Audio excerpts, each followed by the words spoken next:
حتى يكون الشيطان هو المدحور. حتى يكون الشيطان هو المدحور. المدحور يعني المهزوم او المطرود من رحمه ربنا، او هو الخسران. طب امتى يكون الشيطان الخسران؟ امتى يكون مهزوم من رحمه ربنا؟ لما انت خلاص بقى. ما انت بص، هو انت طالما انت بتعمل ذنب ومش بمزاجك، يعني انت بتعمل الذنب ده مثلا غصب عنك، هو كده كده كلنا كده كده مغمورين في الذنوب، بس انت سرعان سريع التوبه، بتتوب لربنا بسرعه وبترجع لربنا بسرعه. ربنا سبحانه وتعالى غفور رحيم، ربنا سبحانه وتعالى بيسامح وبيعفو عن عباده.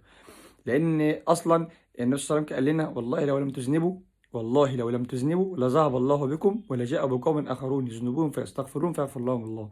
يعني انت اصلا لو ما بتذنبش، لا احنا كلنا كده كبشر معصومين من الخطأ ما بنذنبش، ايه فايدتنا اصلا من الوجود؟ لا، ربنا هيذهب بنا ويجيب بشر تانيين غيرنا هيذنبوا فيعملوا ذنوب فيرجعوا ربنا. فده هدف الحياة، ان ربنا خلقنا عشان لما نعمل ذنب نرجع ونعترف ان هو اله واحد احد، ونوحد ونعترف بغلطنا، ونعترف ان ربنا سبحانه وتعالى هو الغفور الرحيم. تمام.